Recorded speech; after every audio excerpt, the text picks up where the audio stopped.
Hi everyone, Scott here. I made a video on X-Men Days of Future Past yesterday, but it was super long, and so I thought I'd try and do it again and be a little more succinct. Also, I've added a couple of extra clips of diagrams that I've drawn. We'll get to that in a minute.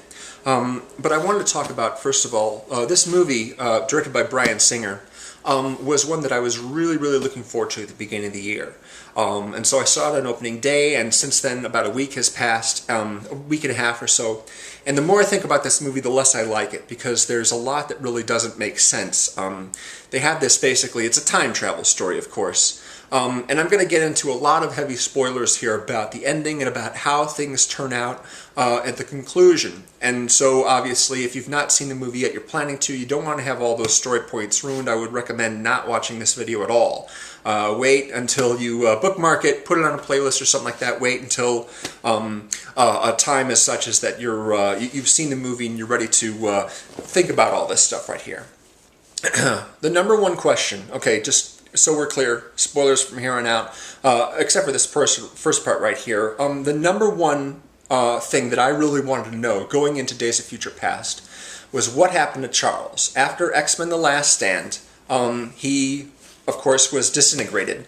But in the very last teaser scene, at the post-credit scene, you see him, I think, he's inhabited some other body, and this is something that was alluded to.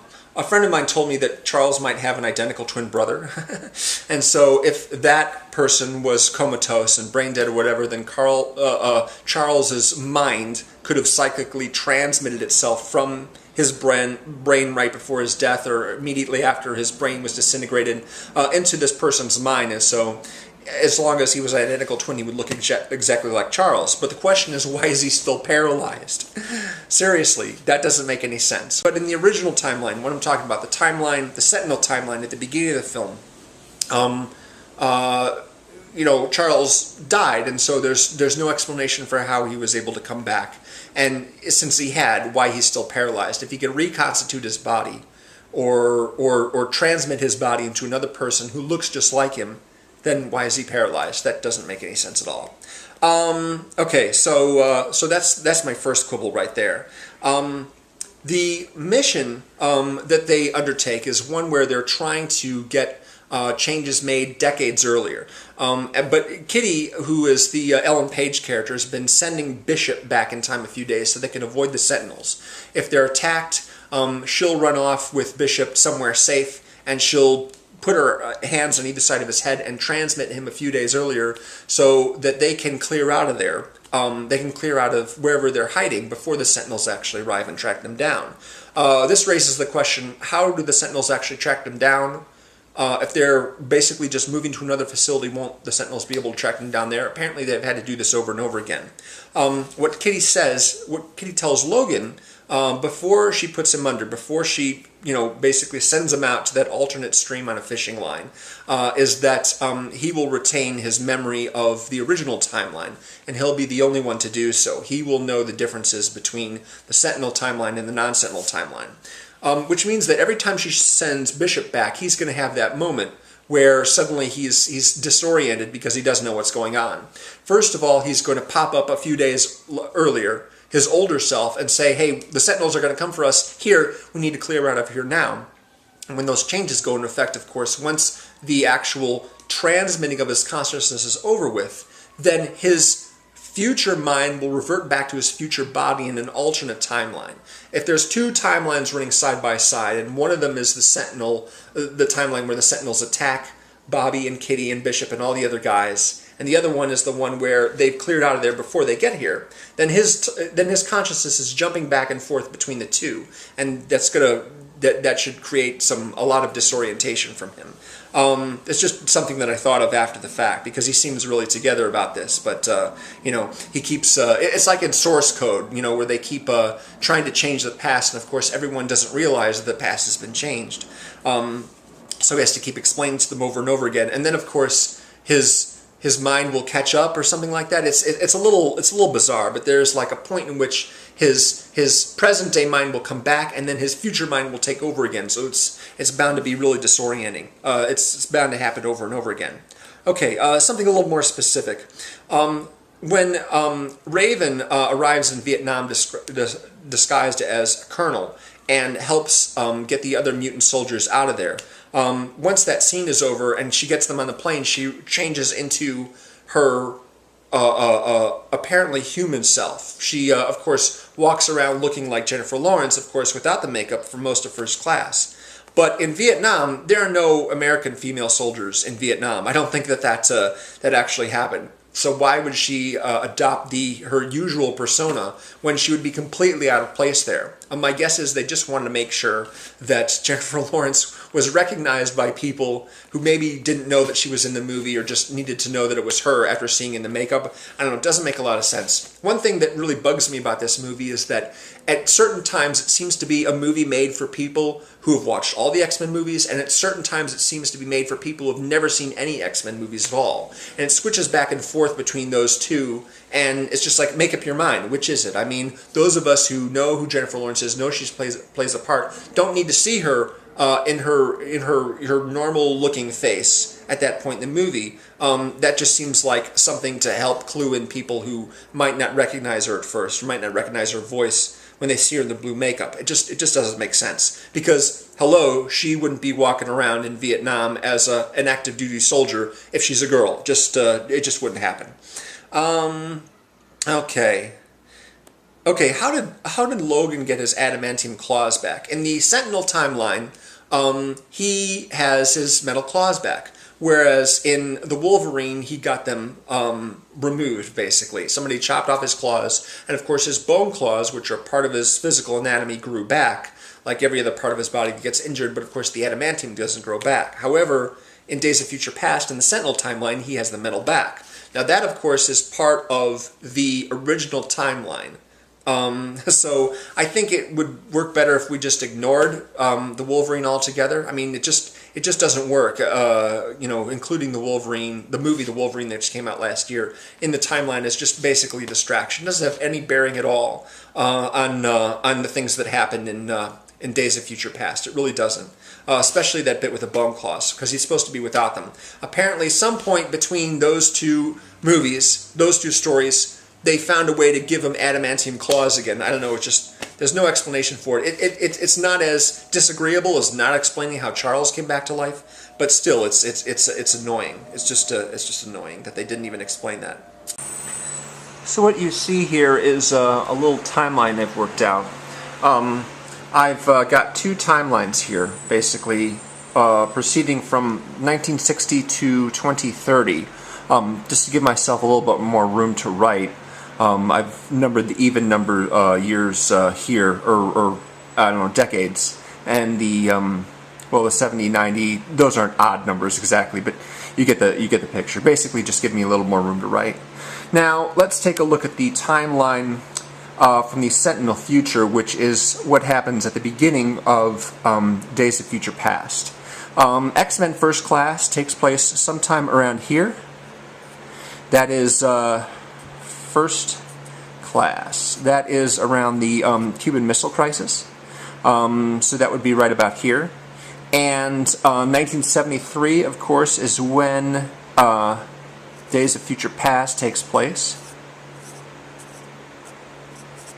Then, of course, we leap ahead quite a few years. The year 2000, basically, is when X-Men came out. The first X-Men, and the title card, of course, is the not-too-distant future. So let's put that about halfway between those two right here, around 2005. And within a couple of months of that movie finishing, we have the events of X2, and then maybe a few months after that, X3. So these are all kind of grouped together right here, like so. Now, the Wolverine I'm not really sure about. However, when Logan travels back in time to 1973, he says it's about 50 years from now. And so let's make that an even, say, 2025, right about there. Could be 2023, could be 2024, around there. But that is where he's coming from. Now, what happens is, Kitty, of course, is the one who's initiating the whole time travel procedure. So she is going to send Logan back in time, his consciousness into his younger body. So on this alternate timeline, which is the objective of the mission in the first place, here we have Days of Future Past taking place here, which means actually this doesn't really belong here because there was no Days of Future Past events on the original timeline. Let's imagine that these two time streams right here, which run this way, from the past towards the future, are a couple boats in parallel bodies of water. And basically, Kitty is going to run a fishing line from this point over to this point right here. And she's going to hold that fishing line until the events actually occur, until enough changes are made that the future is not this dismal sentinel-infested future, but in fact is free from sentinels down over here. Of course, once that happens, once these changes are made, then any of the events that take place here are going to be significantly altered, as we see in the final time period. The actual technical process of time travel in this movie is very confused and changes depending on what the actual story needs, or at least what I think the people that made it thought the story needed. Before Ellen Page sends Hugh Jackman back to 1973, she says to him that these timelines are going to be running parallel to each other. They're going to be synchronized. In other words, every day and every hour that he spends in 1973, the exact same amount of time is going to transpire in the future of the Sentinel timeline, where Ellen Page is going to be watching over and maintaining this link. Now, I gather from the opening sequence where she is sending Bishop back to warn the team about the Sentinels so they can get out of there, is that she's able to perceive what he's doing in the past in her mind's eye, because at the last minute, right before the Sentinels break into the room where they're in and strike, she looks at them and says, "Too late, assholes," because she knows that Bishop's reached the team in the past and warned them to get the hell out of there so that they're never there to be attacked by the Sentinels in the first place. So, given that, at the end of the movie, at the climax in Washington, D.C., when Fassbender's causing all kinds of trouble and Jennifer Lawrence is trying to get a shot off at Trask, and McAvoy and Logan, McAvoy and Jackman and Nicholas Hoult are trying to stop them. She had to be seeing all that. I mean, she's, probably pretty tired because she's been holding her hands on either side of his head for, it had to be like days now. Days of her just sitting there maintaining this fishing line between the two time periods for Hugh Jackman to go back there. But of course, when Fassbender disposes of Jackman, when he puts all the iron bars through his body and uses them to lift him up and fling him out into the Potomac River, she had to know that that was happening. And yet she's still maintaining that link, still maintaining it because I guess she feels like he might get out of that or do something, but man, the guy's totally helpless at that point. He ends up kind of drowning in that river, I mean, he gets rescued, obviously, but that isn't before the final moment, the final defining moment in the 1973 timeline, which is, of course, Mystique. She has the gun, she's ready to kill Trask, but McAvoy convinces her not to, and she drops the pistol, and at that point, the future has changed. But here's the problem. Kitty says to Logan, is that the timelines are going to be unaffected. Their own present, the present in the future, 2025 of the Sentinel timeline, is not going to change until the mission is over, until she breaks contact, until she no longer is sending Logan back in time. But it doesn't work out that way in practice. When you see her in the beginning of the movie with Bishop, the timeline changes all on its own. She's there with him, he's in the past, the Sentinels are there, they fire their blast out of the head, and before it reaches them, they disappear because, of course, the timeline's changed and they were never there to begin with. But that shouldn't be happening because she said that the changes would not occur until She finished sending him back in time until she broke contact, but she doesn't. In both cases that we see in the movie, she doesn't break contact voluntarily.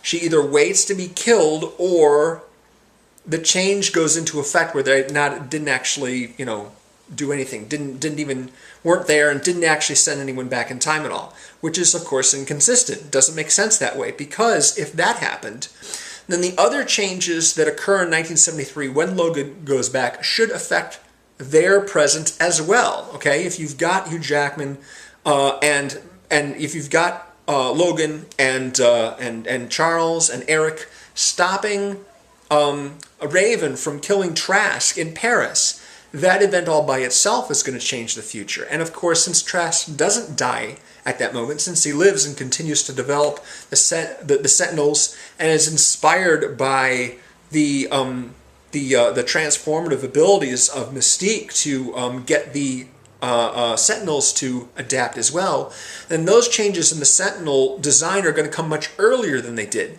And that would mean that the Sentinels are capable of adapting to mutant powers and capable of probably tracking them down earlier in the timeline, which should change the timeline for the worse, not for the better. But that doesn't happen. Instead, the only time in which you have those changes in the past affecting the present early is when it's beneficial to the heroes.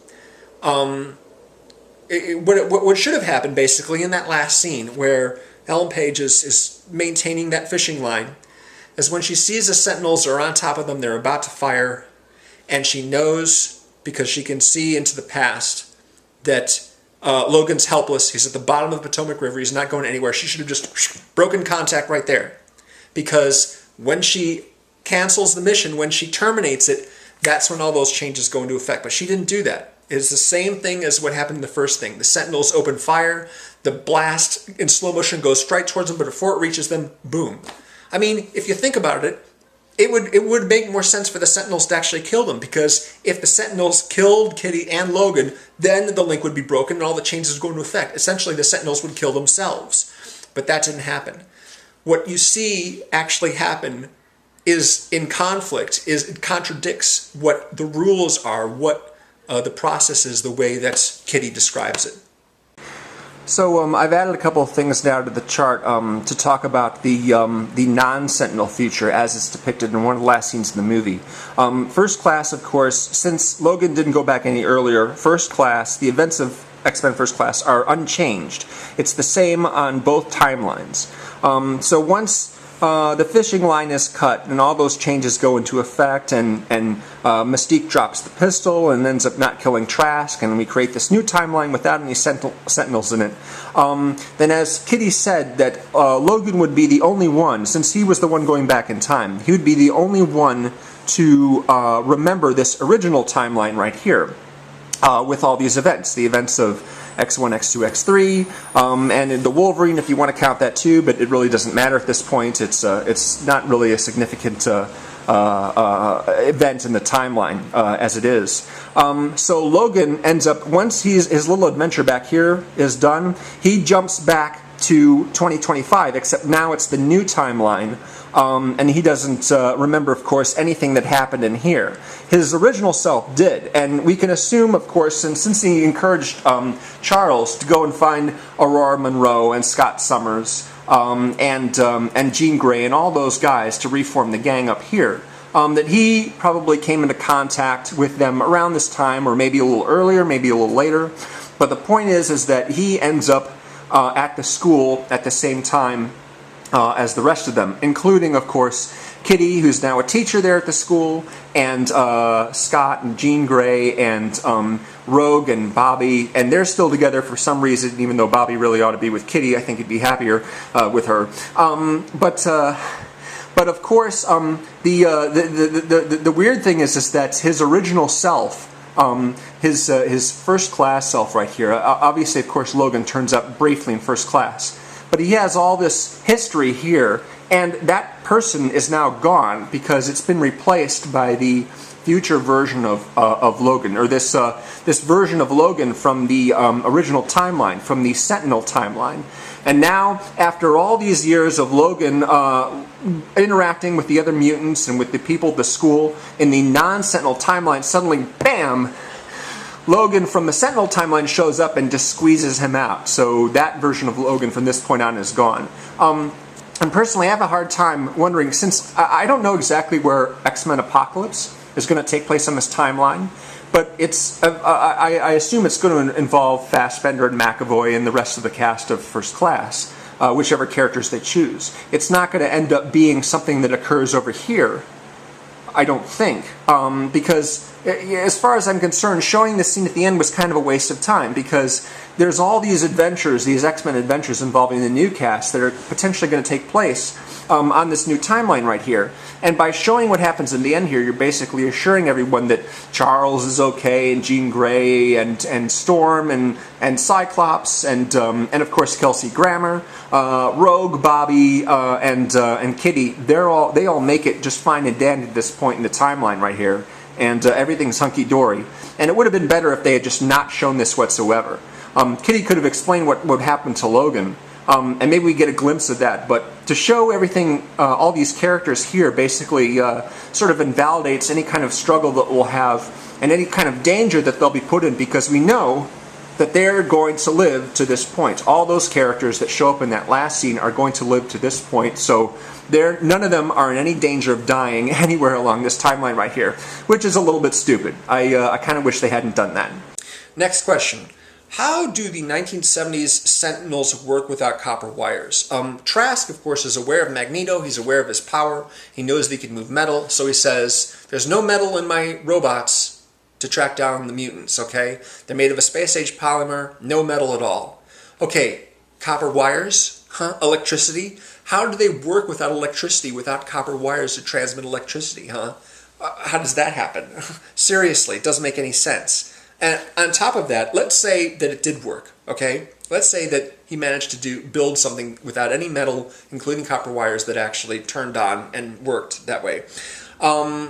Magneto is able to manipulate the Sentinels in the climax because he takes some rail ties and he, basically strips them so that they're these spindly little things and runs them all throughout the arms and legs and bodies of the Sentinels so he can move them around.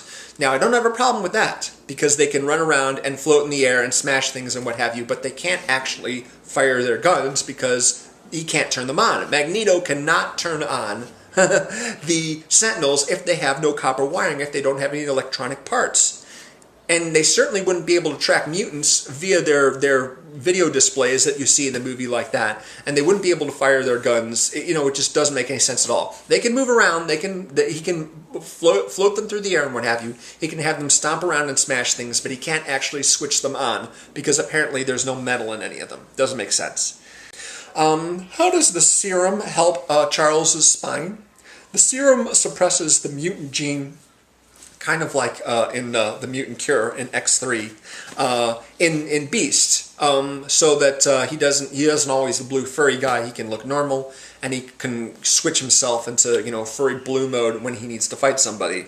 On Charles, basically, it suppresses his mental power, and that would be a side effect of him actually using the serum in order to repair his spine so he can walk. How does that work? How does the serum manage to temporarily reconnect his spine so he can walk, but then once the effect wears off, his spine is broken again and he can't walk anymore?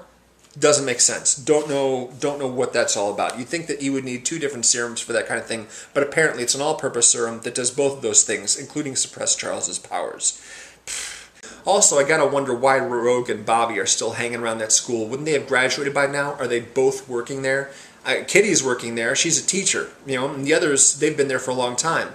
But Rogue and Bobby, why are they still hanging around? And wouldn't have Rogue wanted the cure anyway, even if X3 hadn't taken place? I mean, the developments of the mutant cure had nothing at all to do with the Sentinels. So you'd figure that would go down anyway. And also all the business at Alkali Lake at the climax of X2 with the breaking of the dam and Jean getting killed by the water. Now all that would have, none of that had to do with the Sentinels either. So it just doesn't seem to make sense. You'd think that Rogue would still be upset about the fact that she has mutant powers. And if so, that would have poisoned her relationship with Bobby, and Bobby would be with Kitty now, except that they're together apparently still, and Rogue still has her powers, despite the fact that there should have been a mutant cure developed by the Michael Murphy character from X3, right?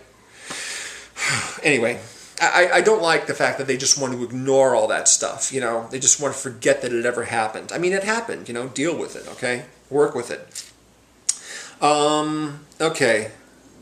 Oh, finally, what the hell is Raven going to do with Logan? At the end of the movie, the very last thing you see in the movie is Raven has impersonated Stryker, the younger Stryker, and she and Stryker's men have Logan in custody, as you will. They pulled him out of the river, and this, of course, hints to Stryker loading him up with adamantium and giving him the metal claws and everything like that.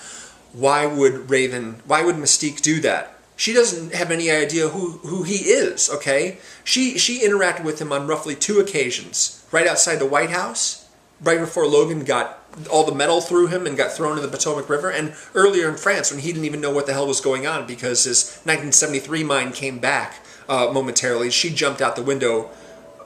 Why is she impersonating Stryker? What is she planning with Logan? Doesn't make any sense at all. She has no idea who he is or what his powers are or anything like that. This little gag at the end right here, but if you think about it, it just doesn't make any sense. Maybe they'll address that next Men Apocalypse, but if so, then Hugh Jackman is going to have to keep playing Wolverine forever. I mean, hasn't he had enough? He has to work out so hard every time they do these movies. And what he was talking about in an interview was that every single time Wolverine has a scene with his shirt off, he has to stop drinking water for 2 days ahead of time so that all the muscles and veins will really bulge out of his skin like that. That must be such a bitch to have to go through every single time. But it just doesn't make sense. She doesn't even know him. What's she going to do with him? Why is she impersonating Stryker? I don't get it. So many frustrating things about this movie. Some of them I were thinking about during the movie, some afterwards, but I just kind of went, what the hell? So much of this doesn't make sense. I did like Quicksilver, of course. His scenes were really great, and I like the acting a lot in the movie. Fassbender, McAvoy, those guys are really, really good. They have some great scenes together. And, it's nice seeing, of course, Patrick Stewart and Ian McKellen, a lot of the fighting that took place in the future with the mutants fighting off the Sentinels. All that stuff was pretty exciting, too. But yeah, there's so many problems with just the logic of the story of this movie. It happens with time travel movies, but the rules seem to be really inconsistent. They just hadn't agreed on exactly how this is supposed to work. Kind of like the very end of Inception, where they changed the rules just slightly to make the plot work a little bit better. But yeah, in this one it's just Hey, was anyone else reminded of the climax for The Matrix? You've got these squid things, which are actually, I think, called Sentinels, bearing down on Nebuchadnezzar, where Lawrence Fishburne and Carrie-Anne Moss are waiting for Keanu Reeves to get to a phone in The Matrix to wake up. So that's what's happening here. They're waiting for Logan to finish his mission while the Sentinels are killing everyone and going into the facility in the future. Meanwhile, in the past, which is sort of like the Matrix in this case, Logan is running around dealing with things and getting thrown into a river. At which point he can't do anything at all. Yeah. So yeah, I have a lot of problems with this movie. A lot. Thanks very much for watching, guys. Appreciate it. Hop on over to my Facebook page. The link is in the description. Also, there's a link below, if I can find it, detailing what Rogue was supposed to be doing before all her scenes got cut. Has something to do with basically taking over for Kitty temporarily because she got hurt, but they ended up just cutting all that stuff out. I'm not sure where the story is exactly. Can't remember which site I saw it on, but if I can find it, that'll be in the description below. Anyway, hop on over to my Facebook page. Let me know what you thought of this movie, and if you agree that any of these are fatal problems. Yeah, not my favorite Bryan Singer movie. Sorry, Usual Suspects is still better. Take it easy, guys. Bye.